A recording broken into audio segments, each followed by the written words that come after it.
So I'm just taking a look at your knee here, and it's very red, and there's some warmth coming off of it, and there's some obvious swelling. So what we're going to do is apply the Rice principles to try to take care of this. First, make sure to rest the joint so that the injury is not aggravated. Next, apply ice to the knee to reduce swelling. If you're using a chemical ice pack, make sure you wrap the ice pack with a cloth before putting it on the knee. Compress the area with a tensor bandage to further reduce swelling by moving the swelling towards the heart. Finally, elevate the leg with a pillow so that it's above the heart, as this will help drain blood and lymph from the lower limb. So how often do we do all this? For the ice, we want to apply it in 10-minute intervals for 30 minutes. So 10 minutes on, 10 minutes off, 10 minutes on again. We want to repeat this every 2 hours for the next 3 days. After that, you want to apply the ice 1 to 3 times a day until there's no more pain, until the swelling subsides. Compression, you can keep it on all day long. Just make sure you remove it before you go to bed. And rest and elevate the leg whenever possible.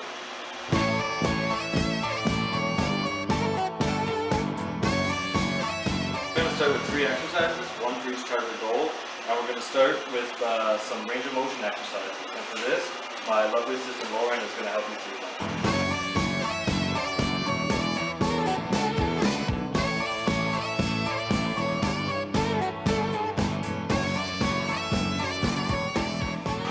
So for your first exercise, you're going to get your legs up on the table, and we're going to put the band behind the ball of your foot.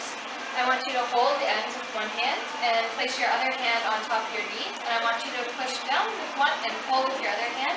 I want you to hold for 10 seconds and then release. I want you to do this 10 times, 3 times each without pushing into pain. This movement involves hyperextension of the knee and contraction of the quadricep muscle.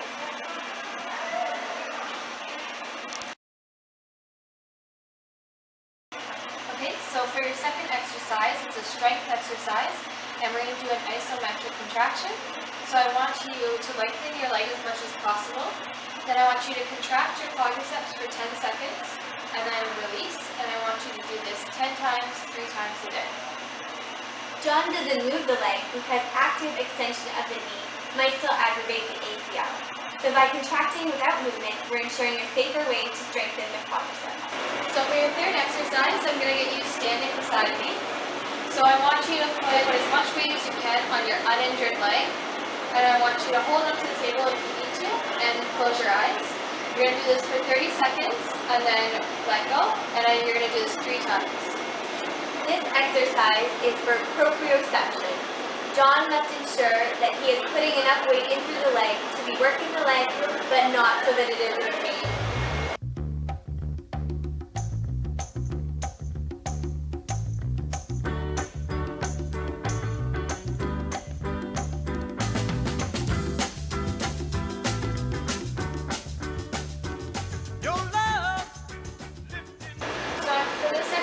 It's your first range of motion exercise. I'm going to get you to flex your knee as far as you can.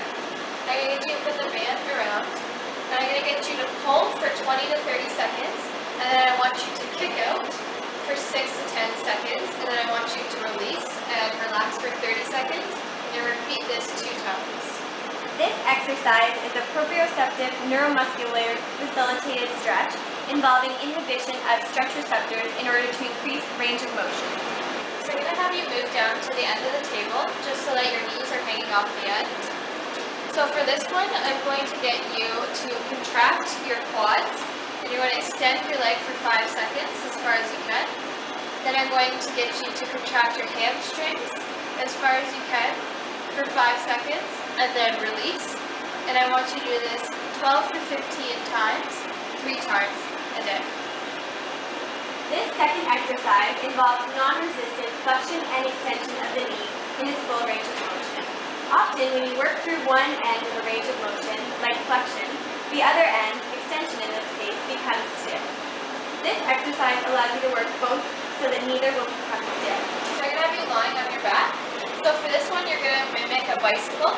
So I want you to take about 2 seconds for a full rotation, and I want you to do 12 to 15. And have a 30-second break, and then do that once more. So it's just twice daily. This exercise stretches and strengthens the quadriceps, hamstrings, and sartorius muscles.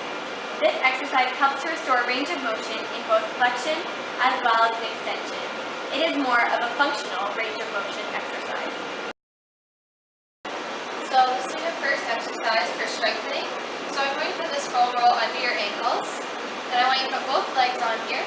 So for each leg, I want you to contract your leg so it goes into hyperextension, and I want you to lift the leg for 10 seconds, and then I want you to then release after the 10 seconds and switch legs. I want you to do that 10 times on each side, 3 times each. So for the second strength exercise, we're going to do a squat. So I want you to go down into a full squat.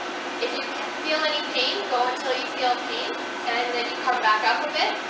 So the farthest you can go is 90 degrees. Then I want you to come back up. You're going to do this 12 to 15 times with a 1-minute break in between your 3 sets. This can only be started when the injured leg can wait there completely.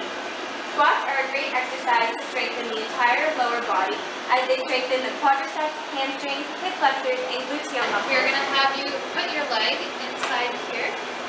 We're going to be strengthening your extension. So you're going to turn around the other way. And you're going to have your knee bent. And then you want to pull your leg straight. You're going to do this 10 to 12 times. And at your end of motion, hold for 2 seconds. So this will cover the extension of the knee. For the flexion, I'm going to have you sit down. And I'm going to replace the around here. And then I'm going to have you flex your leg, again, 10 to 12 repetitions. And hold at the end range for 2 seconds. And you'll do this 3 times a day as well.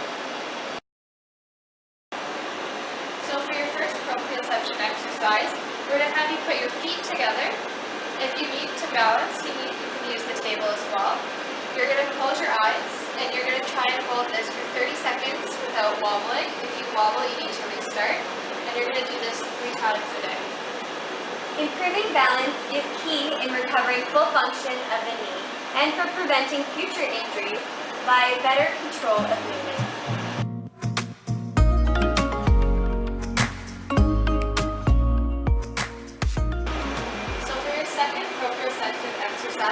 It's just going to be an addition to the first.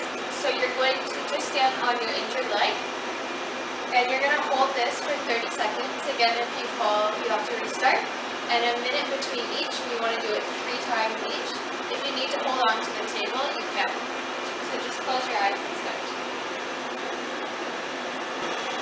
So for your third proprioceptive exercise, we're going to have you do a lunge.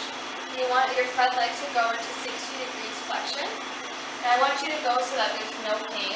When you're comfortable, I want you to close your eyes and hold for 30 seconds. And then release. And you're going to do this 10 to 12 times on each leg. This exercise has a strength component with it, which involves holding the lunge.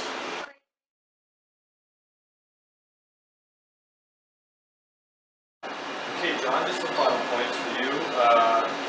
During your exercise, if you notice any pain or swelling, I just want you to ease off and get in contact with me. A little bit of discomfort is normal, but decrease in range of motion is not good. We want to make sure you're always progressing, increasing range of motion.